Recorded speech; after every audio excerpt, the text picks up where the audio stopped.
Welcome to Elks101. Another episode of Elks Central, breaking this one down. Reagan, touchdown Edmonton!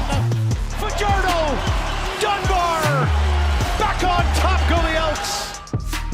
Okay, welcome in. Elks101, December 22nd, 3 days out from Christmas. Declan, Eddie, Rick, with you on this one. Man, listen, my bad. I was late this morning. Obviously, that's not going to make any difference to anyone who's listening. Makes a difference to us three. But the reason I bring it up right off the top, because I didn't brush my teeth before I left.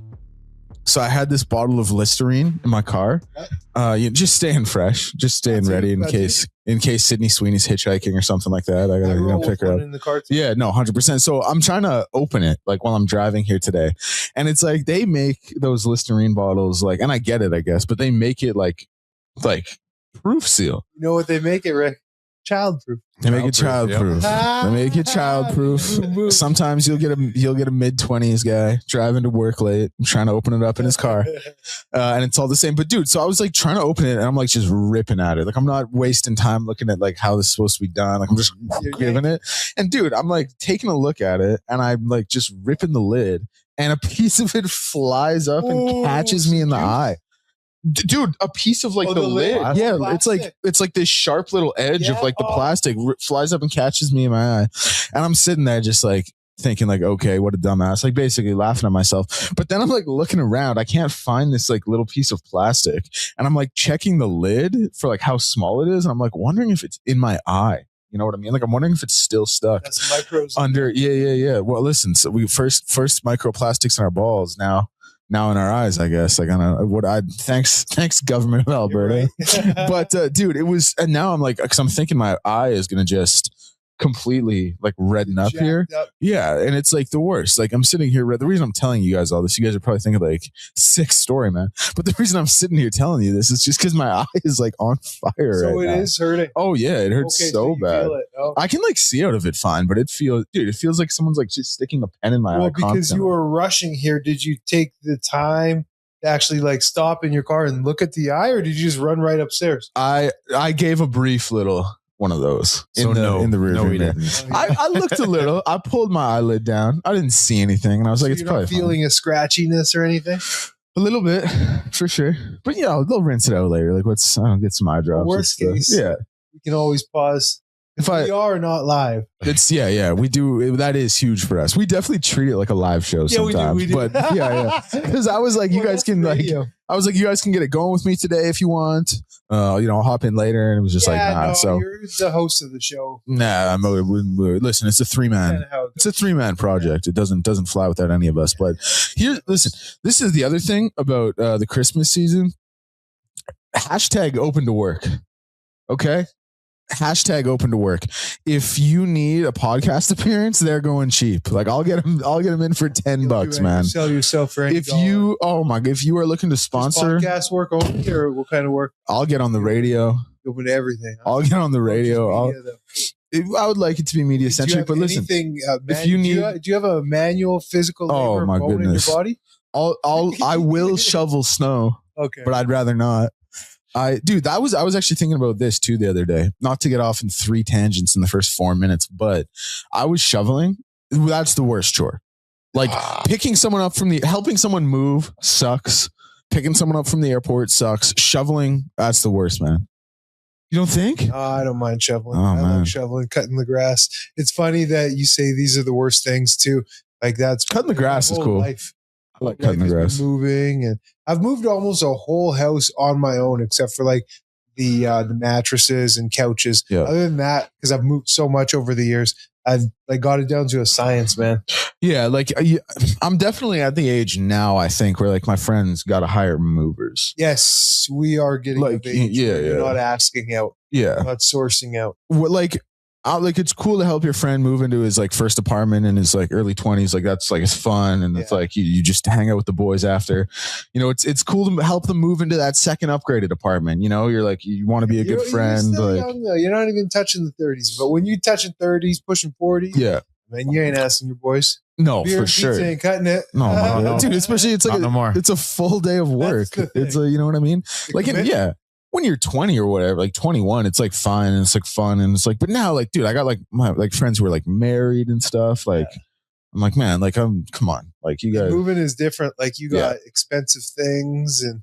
Yeah, dude, you're like trying to mark things up. It's not like you're just running through hallways like an apartment complex and stuff. Oh, dude, yeah. Like my first friend, we moved a bed and a couch, and that was it. Yeah. I don't think we moved in a table. I'm pretty sure. Now it's like, yeah, like we're flipping full houses. Like, yeah, fragile on it. Like I'm in a gated community in Sherwood Park right now. Like I'm pretty sure you guys can spring for movers. You know, man. News around the CFL, like it's been pretty quiet, but I guess the biggest one that we didn't touch on, the Bombers have been making some moves finally. Nick Dembski with the extension, and then Brady Oliveira getting paid. Getting paid.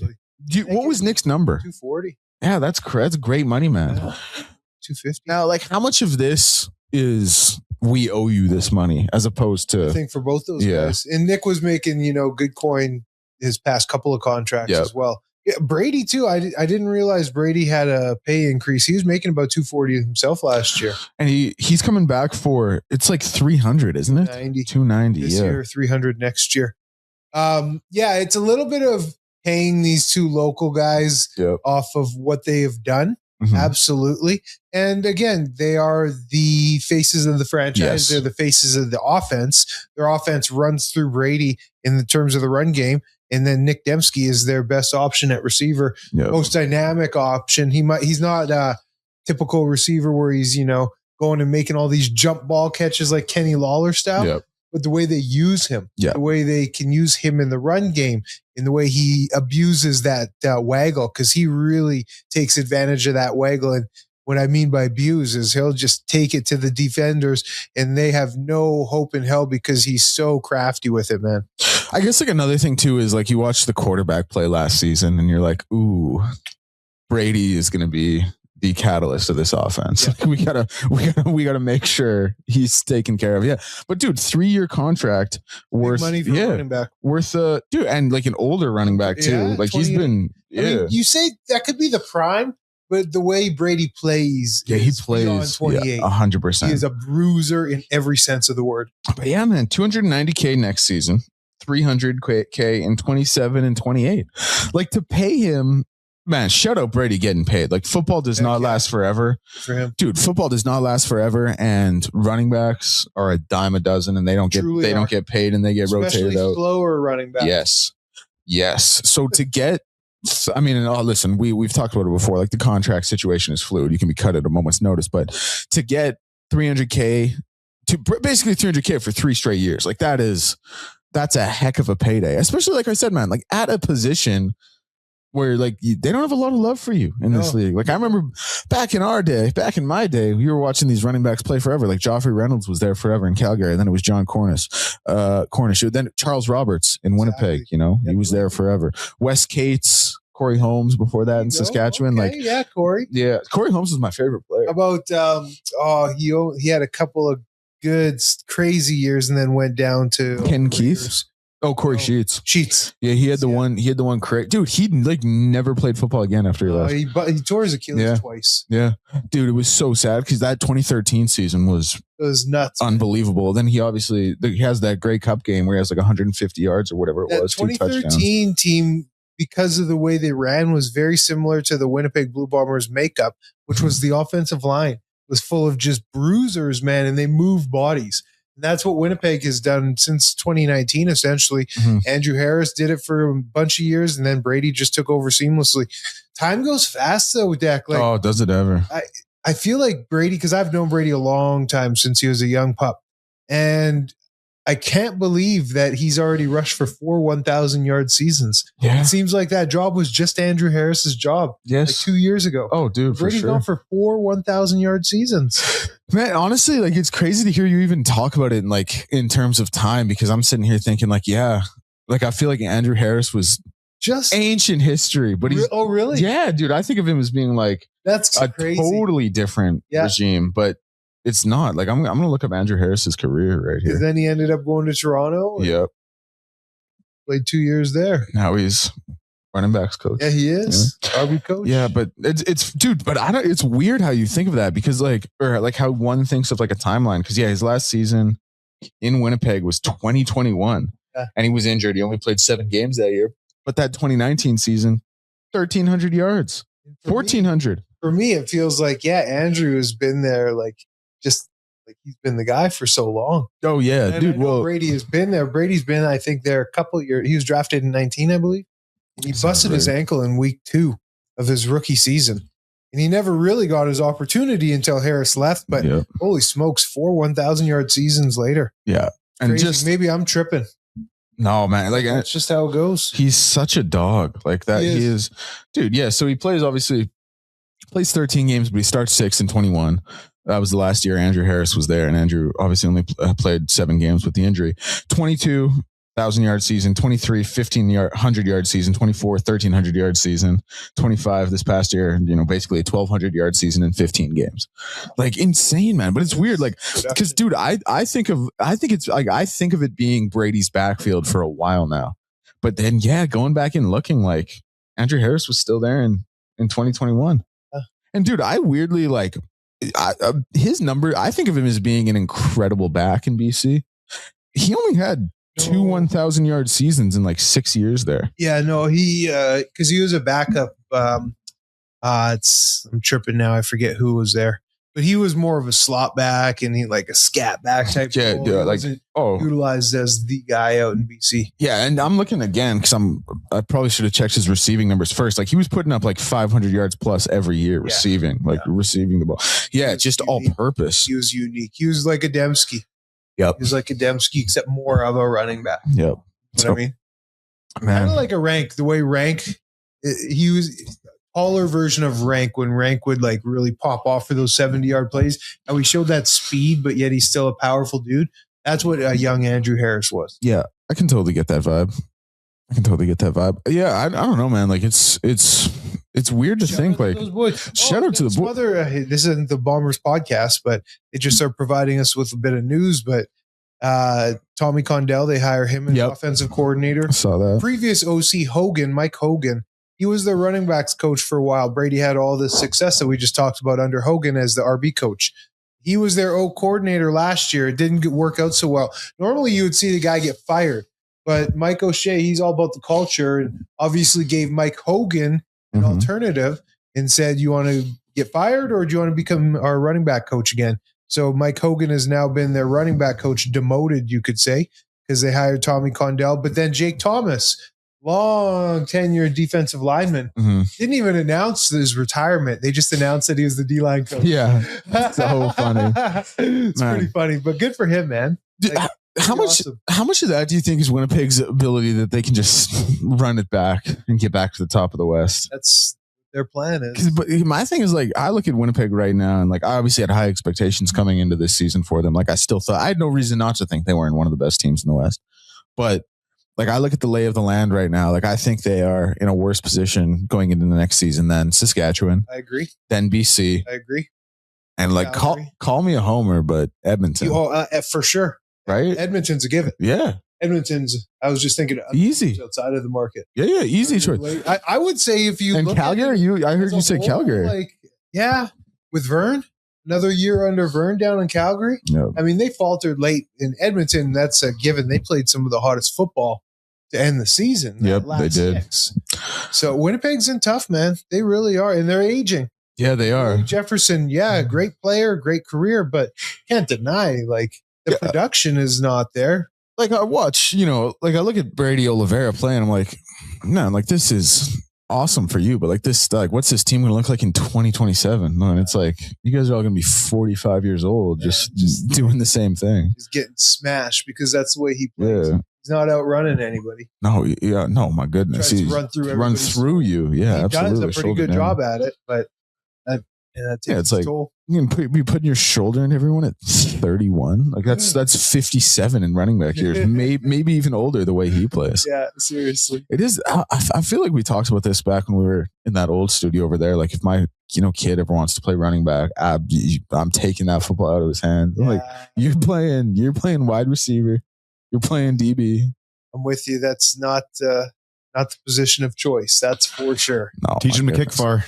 Yeah, kick far or that's what kick set and be a left tackle.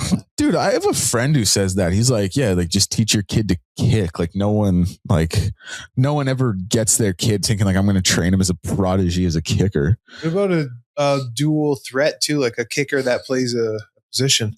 We're getting like a legit kicker. We're getting to kickers that are doing things that never been seen before, though, right? Like the kid out of Jacksonville and Aubrey out of I think Aubrey's like top 10 wide receiver fantasy points as a kicker. Yeah, dude, he's insane. Like wide receiver 8 or something like that for points. Insane legs. No, they're going to start getting paid when he can do that. The kicker. You know what? This actually brings up an interesting conversation. On Pardon My Take a little while ago, PFT said he thinks if there is an entire redraft of the NFL with quarterbacks not available, he thinks Brandon Aubrey would go in the first round. And I think that's nuts. Guaranteed points. Drafting the entire league? Yeah, like except outside of quarterbacks.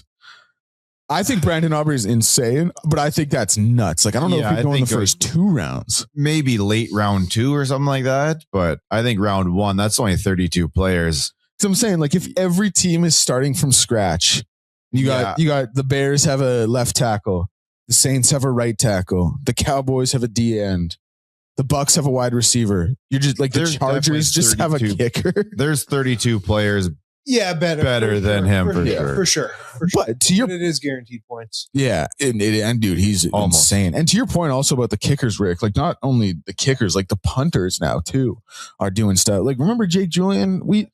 Jake Julian had a coffin corner punt in a game this year. We talked about it for 40 minutes. It was the best play of the game. Oh, it was a perfect punt. So it is like there is something to be said for like it's a new era of kickers and punters and things like that. But I still like you never hear someone say like, hey, like this is my 4-year-old kid. I'm training him to be a kicker. No. So, like we want him to be a quarterback. We want him to be a wide receiver. Left-handed pitcher. Yeah, left-handed pitcher for sure. Moneymaker. Yeah. Dude, honestly, like I got to get a basketball in that kid's hand. And this is the thing. You do have a kid. Yes, for sure. Something like that. Kid's already here. For sure. Yeah. And listen, it's short lifespan. So we're getting him a basketball in his hand. If I'm not seeing the next Giannis in 2 months, we're getting a baseball bat in his hand. Would you settle for Pat Connaughton? Yeah. Pat Connaughton's a great player comp for my future kid. Pat Connaughton, he was cold at Notre Dame. I don't know if you guys remember that Notre Dame team took that undefeated, that Kentucky team with like Karl Anthony Towns and Devin Booker and the Harrison twins. They took them down to the wire in the Elite Eight. I don't know if you guys remember that, but it was a crazy game. Yeah, he's shout out. Yeah, honestly, like if I'm being real with it, I think I just got to like show him Alex Caruso tape and be like, here you go, kid. Hey, Rick, you catch that fight at all? Oh, yeah. Oh, yeah. What's your thoughts, fellas? What's your thoughts? Yeah, what do you guys think? It went kind of the way I expected it to. Like, I knew Joshua wanted to get it over and done with early, but you've got to kind of sit back and see what the other guys got. And then if you watch sports, you understand that someone who has a less skill set, they can get lucky, right? So if you're the better player, you're a better boxer, you have to sit back and kind of figure out what this guy's doing at first because they aren't doing the conventional things. They aren't doing what they're quote unquote supposed to be doing. And I think Joshua toyed with him a bit. Jake ran out of gas early. Give him credit, all the credit in the world for being prepped, getting in there. But he went for more takedowns than if that was a real fight, he might go as far as getting disqualified. Yeah. And then he ate that one right, and his face is twice the size on the right side right now, or left side, or whatever it is. Yeah, he did eat that. What do you think, Dak? What are your thoughts? Yeah, it's not a good look, the fact that Joshua didn't put him down earlier. Like, that's for what it is. For sure. But I heard that there was, stuff in the contract that it had to go into the 6th. So who knows? Who knows what's real? Yeah, I kind of think they wanted to go to a certain extent, and then it was like, okay, then you can go. It's no different than wrestling if you really think about it. Like, because Jake has no business, if we're being completely real about it, being in that ring with an Olympic champion, 2-time heavyweight champion. No business. Joshua probably easily could have put him down early. Jake surprised me. His footwork looked pretty clean, to be honest, first couple of rounds. Like, it's not like he was running around. He had some decent No, he was doing it right. He was slipping. Yep. He was moving. Like, he looked pretty legit. But the whole thing is fishy to me, man. And then when Jake I texted Deck this. It's like he wanted to get knocked out because like he had this smirk. He looked at the camera and like had this smirk. You know what I mean? Yeah, he was resigned. He could have beat the count. He just chose not to. But I don't blame him. I don't think he wanted to get up at that point. Yeah, I mean, look at his face. His face is broken. Yeah, he didn't want to get up at that point. Punch, too, but that was the only time he threw that right. Yeah, so like this is he could have knocked him if he wanted to. There were times he had him along because Jake always went to the corner in the ropes. I was like, well, that's the worst place to be. And there were times when Anthony could have finished off with an extra punch and chose not to and stepped back. Mike Tyson did the exact same thing. Yeah, I think he just toyed with him for a bit and then put him down. And that dude could punch. Ali, man, she ain't having none of it. Yeah, oh yeah, no, she wasn't having none of it. No, my goodness, I'm with her, dude. This is my thing. So like, first of all, I got to give Jake like a lot of credit. I actually think Jake's better than a lot of people think he is, and like dude, he cares and he takes the time and he but he's a really good fighter from the average person for sure. He's not a boxer. Nah, like honestly, I'd go as far as to say he's a boxer. Yeah. Like obviously he's not near the level of absolutely he has. And listen, like again, he has all the money and all the resources in the world to make it happen. And he like I went back and someone on Twitter like posted his first fight and it was like really short. But it's just like the little details from then to now, obviously vastly different. But my thing with the fight, because I agree, like there are just certain movements that become second nature to you that like Jake doesn't do. Like for example, like when you pivot, you're always pivoting with your hands up. Like it's just, you don't even think about it. Like it's just muscle memory. You just do it. Like when you move in and out, you don't do it on a straight line without moving your head. Like you move at angles and you move your head. Like it's just constant movement, things like that. And Jake, very early on was doing things properly, but very quickly, because it's hard. Like it's just old habits. Like you revert to not being a professional and you revert to not having like these muscle memories of a guy who's done it for 20 years or like someone like Floyd Mayweather was done it since he was 5. Exactly. Yeah.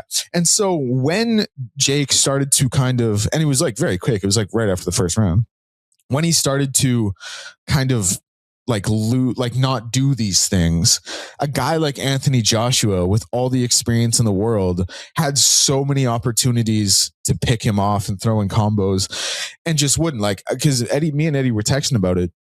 Like one of the first things I don't want to say learn, but one of the first things you do when you understand timing is how to pick someone off on a counter. Like it just becomes so natural to you because it's just one of the first things you learn. Like it's something you're always taught. It's when your opponent's like at his most vulnerable. Exactly. It's right there to be had. And Anthony Joshua, obviously Olympic gold medalist, 2-time heavyweight champion, like I couldn't even count the amount of times he could have picked this guy off on a counter and he just wouldn't throw. Him look slow. Made Joshua look kind of slow. Yeah. And rusty. Because he wasn't. And this is another thing. I'm sorry. I'm glad you brought that up too, because people in boxing circles, like I'm sure, I don't know if you guys watched the AJ Dylan Dubois fight, Daniel Dubois fight. It was his last one. Yeah, it was 15 months ago against Daniel Dubois.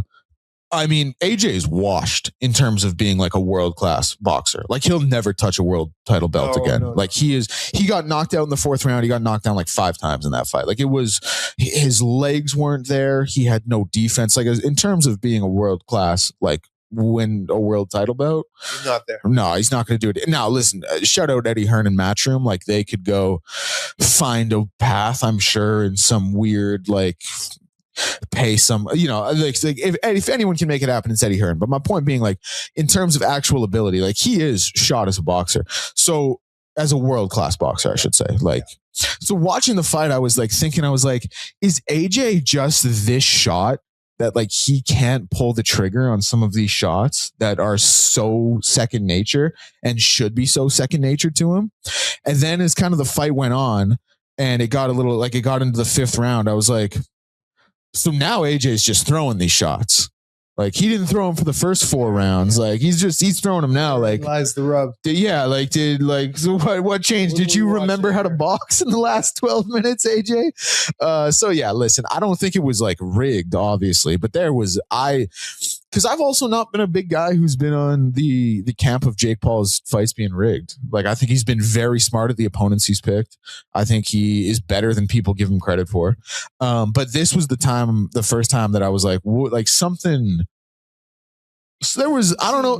I don't think something was in the contract, but I think maybe I think maybe Nikisa and Jake and Eddie and AJ all got in a huddle and said, boys, we're about to make $200 million. That's what I was just going to say. Let's let this one last a little bit. Always see those purses. Yeah. I think it was 92 million guaranteed. That. Who's kidding who? Let's be real. But they will be above 60 each. Yeah. Yeah, fighting in Florida. Yeah, man. For sure. And that's 100% because of Jake Paul. 100%. Yeah, he's mastermind businessman. Yeah. Right. Like he's taking those purses to a different stratosphere. Yeah, sure so I'll give him all the credit in the world for that. Well, I will say too, the women's game. When Fury and like with Riyadh season in Turkey Al-Ashi now, like when Fury and Usyk fought in their rematch, that purse total was 200 million. Canelo and Bud, their purse total was 200 million as well. Canelo got 150 million. Best boxers. Yeah. We're talking. But I'm saying like, but AJ is like he wasn't that, and he's a star. I understand. So you got to get like Jake Paul doesn't get that purse without AJ. What Jake Paul is, it's. Oh no, you don't like mastermind. Yeah. Mastermind of his craft, like incredibly smart too. But I'm saying like he doesn't get 92 million without AJ as the dance partner. So we got to give AJ that credit in that respect. Because AJ is like, dude, in Britain, he's like, man. I mean, not as much anymore, but he was like a folk hero from like 2016 to 2022. Every woman who watched that stream wants him now. Oh my, yeah, good looking cat. Yeah, he is. Good looking cat. Yeah. But yeah, I don't. Pardon? Rocked up. The accent. It's the accent.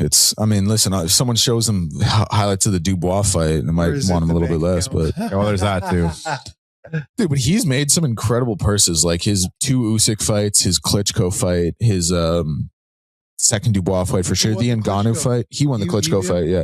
That was back in 2017. That'd be the end of Klitschko's career too, though, no? It was his last fight. Yeah. It was his last fight because he had lost the WBC belt, or well, actually, it was a unified title. It was actually everything but the WBC belt. He had lost that to Tyson Fury in like November 2015. Took like a year and a half off, came back in April 2017, fought Joshua, and then got knocked out in like the 11th round. Would you think of Fury as a fighter, just his career? Oh, incredible fighter. The Ngannou fight was so weird.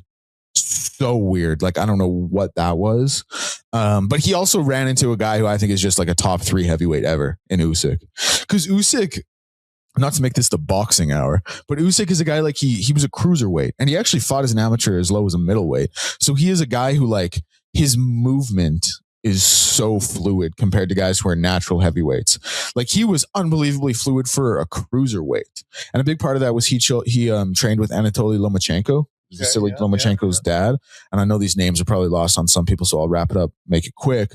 But like Loma was a guy who it was like he wouldn't even let his fighters throw a punch. It was just you would move your feet, you would move your upper body. Yeah, you would do that for like years until you even threw a punch, because it was like the name of the game is hit and don't get hit, and we're gonna make sure you don't get hit. Like it's a blood sport. We want longevity in this. So his movement at heavyweight is just like nothing I've ever seen, except for like obviously highlights and clips of Ali. Like he was the other guy who could move like that. But one of one. Yeah, but Usyk's like his understanding of angles and his footwork and just his like, it's so rare. Like heavyweights are so big and stiff generally. Mm-hmm. Like, and if you watch like a little guy, like if you watch like a flyweight or like a bantamweight move, like they're always just moving their head, like they're always popping, like just and at heavyweight it's just like it's just the big boys taking deep breaths. Do a heavyweight.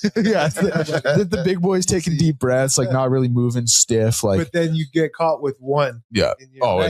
It's over. There's a lot more. There's a lot more PSIs behind those. Those swings. You need to. You're stinging them to death. Yeah. Oh yeah. That's why like this guy like Nao Inoue. You guys want to go look up his highlights? He's this little dude, like 118 pounder.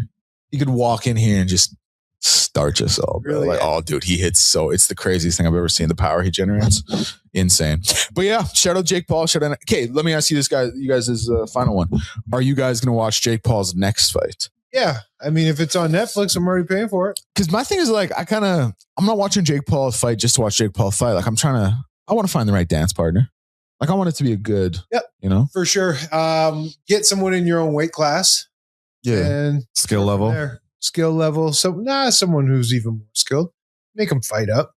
Yeah. But if that's the case, then I want to see him get put back to where he's supposed to be, right? Like Anthony Joshua is so far out of his league, he had to get put him back to where he's supposed to be. Go fight the guys around your skill level and beat them and earn your way up. Yeah, if he really takes it seriously, but those guys at your skill level ain't going to bring a purse. Yeah, that's the thing, That's right? the one Like thing. 100%. You know what I mean? Because I feel like now he's just going to go back to because he was originally supposed to fight Gervonta Davis, Yeah, I know. who's a lightweight. Yeah, he can't go against the small guys that would anymore, be man. terrible because he's so much bigger than Tank. Yeah, like 70 pounds, bro. Too much. Yeah, like Tank fights at 135 and 140, and Jake Paul waiting for this fight at 216, I think. Yeah. Like 80-pound weight difference, bro. He's tiny little dude. And Tank can't really crack, but he's also he's definitely vulnerable. He doesn't like getting hit. Like there's some boxers who get hit and they eat it. Tank doesn't like getting hit. He doesn't like getting hit. No. Yeah, Lamont Roche. I mean, he made him take a knee, basically. Yeah, shout out. That was the boxing breakdown here on that. Hey, listen, if you're looking to sponsor a segment, we can do a boxing breakdown every week. I like that. Every boxing breakdown. Every Jake Paul fight, we can. It's a rarity. It's a rarity. Plus, it's 3 days out of Christmas. Pretty slow time, at least in the Canadian Football League. It is. Yeah, not a lot going on. There was a question I thought of, and Rank obviously just signed his extension, keeping him through 26, 27. But no one, Brady's obviously what he's done, and he's the top end. But if Rank goes out there, I think Justin Rankin is going to be a guy who's going to come into this season as an early odds-on favorite for MOP of the league. I think he has that ability. Obviously, in the running game, he's going to be the focal point of the offense. We know what he can do in the passing game as well when he gets the opportunity. So I think he's going to be a guy who's going to come in, poised to have a great season. And I don't have any reason for him not to have a great season. But what does he have to do in 26, 27 to get a Brady Oliveira type payday? Or are we thinking that's not even in the realm of possibility? No, the thing is, too, Rank, Brady's 28 and Rank's 27. Yep. So, they're virtually the same age. Yep. American Canadian, that's a huge one. Yep. One being Rank being American. We know how Ed feels about certain positions. Running back, I would imagine, is one of those positions that would fall into that bucket. Does he like any position? Lineman. He likes his linemen. Linemen. Big boys. On the offensive and defensive side of the ball. He likes both. Yeah. That's where the game is won. And in the trenches, baby. You know it, Rick. So, no, Rank will never see that type of payday. Yeah. I would love to know what Rank's getting paid now. We never really got his numbers. No, we didn't. And it probably wasn't anything earth shattering. Probably mid hundreds, 150, 160, somewhere in there as an American running back. Yeah. Especially at best, I would say. We got to figure this out. We got to sit down with Stu and the boys up at the CFL front office and say, get these contracts. It's listen, man, we know they're not getting NHL salaries. Yeah. But we know what the team salary cap is. Just release it. Just let us know what these guys are getting paid. It allows us to have an honest conversation, man. That's all it is. What's the fear at this point? There is no fear. It's going to happen. Yeah. They even said it not too long ago. It's going to be coming down the pipeline. It has to be. I heard you can see everybody's salary if you have if you're part of the PA. Yes, you could. Oh. Yeah, so if you're part of if we called up anybody here that still has they can go find out what it is. You're talking. Can you still? Well, I never really. Yeah, you never retired. You're a free agent. Right? Yeah. I could definitely. Yeah, I heard that once. Yeah, it's true, Rick, because I used to have that list on email. Yep. It was just every player by position. No way. You're still getting it. It's just in the spam emails now. I will email the union. Yeah. No, for sure. Get that for us. Just lie to them and be like, hey, I'm thinking about making a comeback. Can I see some of these galleries out here? See what Rivers is doing down below the border there. Maybe I'll give it one more go. Yeah. No, thank you. Football at 44, man. Bro. I get it's quarterback, but still. Just the running. The running and the cutting. Bro. Oh. He's a guy who he was always a mind over physical ability quarterback. His arm looked dead too.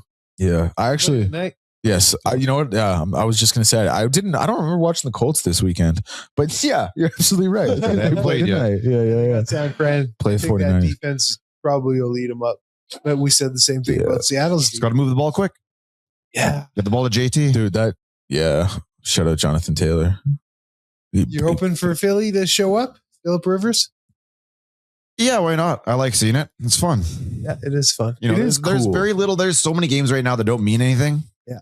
Yeah, it's fun to see that type of stuff. It is fun. Man, how bad do you feel though if you're like a 24, 25-year-old sitting on the practice roster, being like, okay, Colts need a quarterback. I'm right here. Then all of a sudden, he's literally a grandpa. Or just any 24-year-old quarterback out there just sitting at home. Yeah. You know what I mean? Like, for sure. Sitting at home, they have a guy in the locker room that's healthy. Who is it? Is Richardson's hurt? Yeah, Richardson, Leonard, and Riley Leonard was healthy last week. No, he wasn't. Yeah. There's no way. Yes. But I believe No way. He was healthy. They played him over top of him. Yes. But I think he had gotten like nicked up the week before. He would have been nicked up 1 or 2 weeks before that. Yeah. But I think by Monday, he was a full participant. Oh my goodness. You are correct. I actually read too that they had a little bit of a beef. Could have just been some Twitter garbage, but I read that they had a little beef amongst each other. Philip and Riley? Yeah. Well, hey, that's going to drive you more than anything. Because they signed Philip because Riley got hurt, initially. Yes. His knee injury. Yes. But yeah, clear from that is... Yes, he was fine. Dude, that is crazy. It's tough, man. I would be beefing too if I was Riley Leonard. I was like, Phil, this is my shot. You've made $250 million. Man. It's not Phil calling them. It's looking at your own GM going, and your own coach going, you brought me here. Why do you not give me the opportunity? Why are you getting on the phone to call someone outside of here to play ahead of me?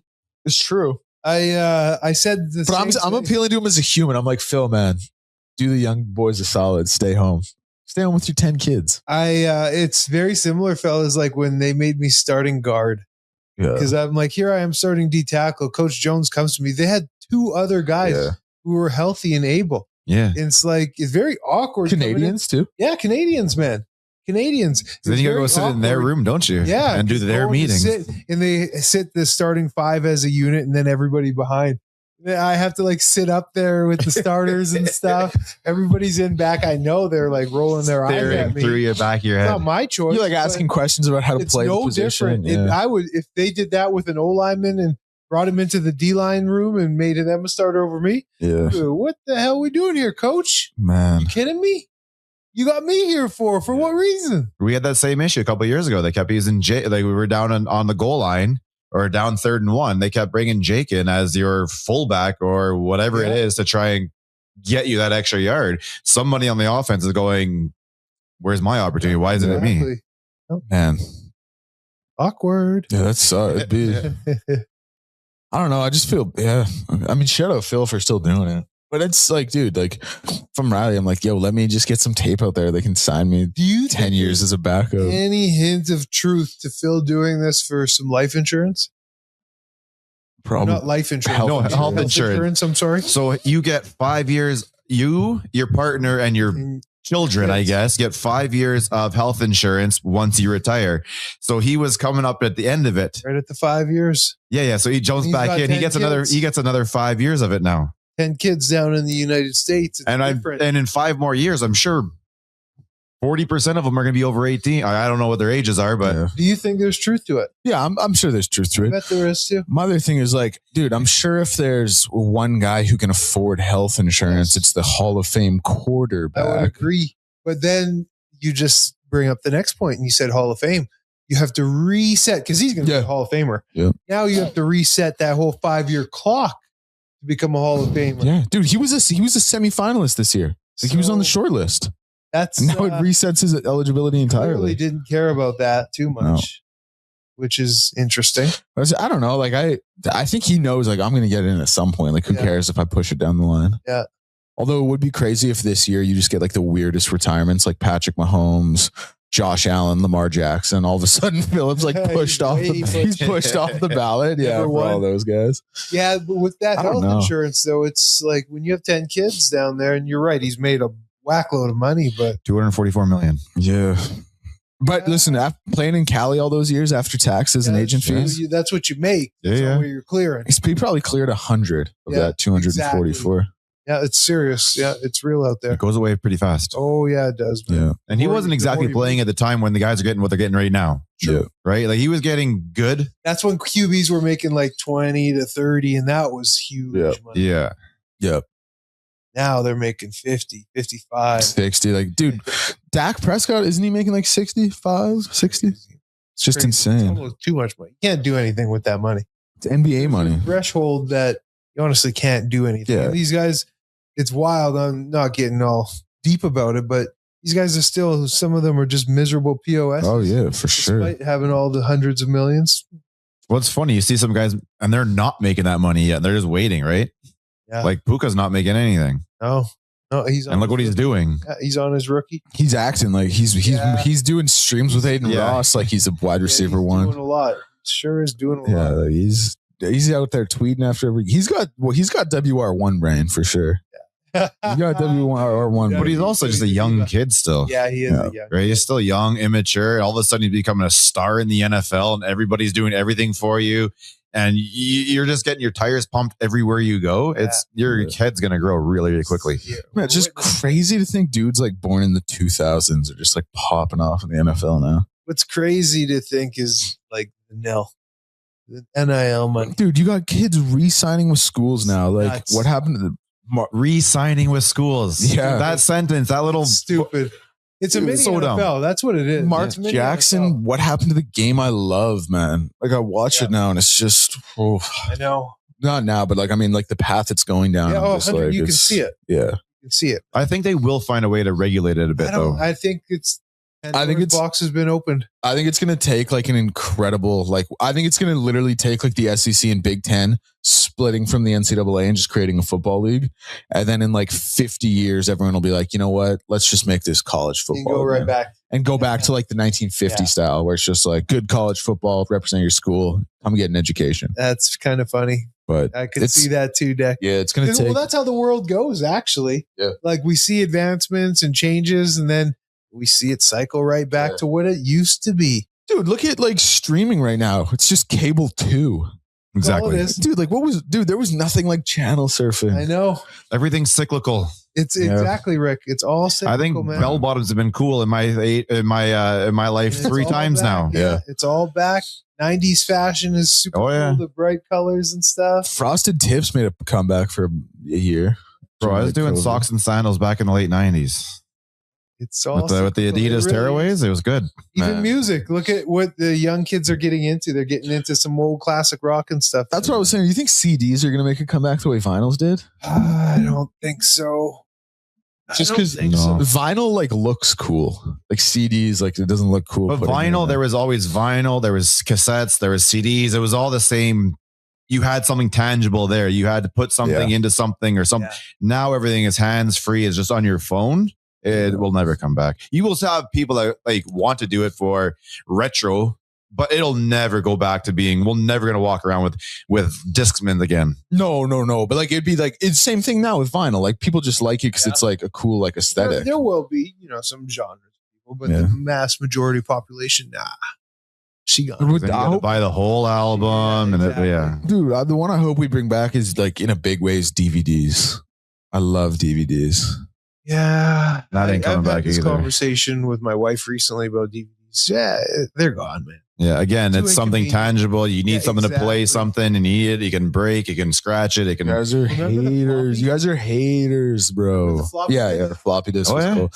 Dude, I remember like finding those in my house as a kid and being like, what is this? Which one? The What big is one or the this, small dude? one? The small one. Was Yeah, the one there's that- the big ones too, The man. big one. Yeah. Remember the small ones could fit in the big ones. Exactly. Man. Crazy. What an era. What a time. Dude, it's honestly, it's pretty insane to think how we went from like horse-drawn carriages in like 1890 to like where we're at now. Oh, You don't even have to It go back to the is- 1890s, man. it Go is- back to 1980. Seriously, I'll go to Little Town, Alberta, and I'll do lots of business with hospitals. And Yeah. They're small facilities. In the hospital lobby, they'll have like different pictures and portraits going back 30s, 40s and stuff Yeah. of like the town. In the town would be like a couple of just wooden Yeah. shacks. Yeah. And it's amazing to see how these people, like the fortitude that they had and like the ingenuity to build the way they did Oh, yeah. into the towns and cities that we're in now. It's wild, man. Because it all just started with one road and a couple buildings on it. Mhm. That's how every town started. Dude, and you wonder, like, and Rick does make a good point about even going back to the 80s, like, even more recent, bro, like my childhood, like early 2000s. Like I remember my grandparents came to my house and my parents or my friends had like left a Walkman there. And my grandparents like saw me with a Walkman and were like blown away at like eyes like a 5-year-old had this technology. And now it's like, dude, if someone handed me a Walkman, I'd like laugh at them and spit in their face. You'd be like, what are you doing here? But yeah, like, dude, it makes me like, what are the next? You know what stood the test of time through all this though was sport. Yep, sport. That's why I mean, obviously it's gotten a lot better. Like obviously the science and like the training Science got of the better. training. Sure. But it's still just boys out there slinging rock. A little less cigarettes at halftime, for sure. You both are from Edmonton, right? Yep. I was born in Calgary, but you grew up pretty much, yeah. So what's even crazy to me, and it's hard to fathom this, but I'm deep south. Like I live on the outside of the Henday. And people tell me like Ellerslie used to be country road and like Saratoga, the restaurant on Calgary Trail, that was like the edge of Edmonton. Yeah, bro. And just think how much is built outside of that. Dude, crazy to even think about. That's like a really that's like a kind of a grievance some people have had is like how like Edmonton just keeps building out instead of building up. But like the argument is like people don't just want to build up, like they want to be able to have houses and like yards and like dwellings and stuff like that. We got to make a decision. We got to do one, not the, we got to do one or the other. We can't do both. But it's like you can't build out forever. Like you start running other cities. Exactly. Exactly. Like you can't build out. Dude, there's gonna come a point I bet in like 50 years where it's like we're like 30 minutes from Red Deer. Well, the reality is close. I mean, but you still like Leduc in the middle. Yeah. Edmonton is Leduc, like Nisku, the airport. Yeah, it's all the same thing, man. One. Yeah. Then it like Spruce Grove, it's pretty much out there through Atchison. Yeah, like it's all now connected. Oh yeah, I mean look how close St. Albert is to 137th Ave. Exactly, right? Dude, Sherwood Park keeps coming. At least there's the highway that kind of separates that. You'll get a little bit of driving, and the industrial area get a little bit of. But you look at St. Albert's coming right down to 137. I feel like St. Albert is like more south than like some deep north. It is like it is like. How does that work? That's wild, insane. Crazy. 2 ring roads though. Shout out Edmonds. At least we got that. Do we want to get to a little Rick's rant? Yeah. Ran it up. All right. I'm sure you guys come from you guys come from the West End, right? So you've seen 104th Ave now? Deep West End. And we are getting, so the traffic flow going east-west is good now, right? So I'm okay with that. However, you start wanting to take a left and go across and what was it? Is 120th Street and 104th Avenue. I was going south. I spent 2 minutes and 45 seconds at the red light. I was the next to go, and the light was 2 minutes and 45 seconds at one intersection. Insane. Too long. Way too long. And don't get me started on the free-for-alls when everybody gets to walk anywhere you want. And dude, how about down that path. Buddy? How about the winter drive-for-alls where anyone gets to park wherever they want and pick whatever lane they want? The lanes. Dude, yeah, like that's insane. I missed an advance green twice yesterday while I was Christmas shopping. I couldn't even believe my mind. But dude, like the winner of I'll just drive wherever I want, park wherever I want, like it makes me, oh my good, bro. I was at the mall yesterday. I should have led with this. Someone parked in between 2 stalls. So they were basically parked on the edge. So it's like stall here. This is the middle line. They just parked over the middle line. Dude, I wrote a note and put it under the windshield.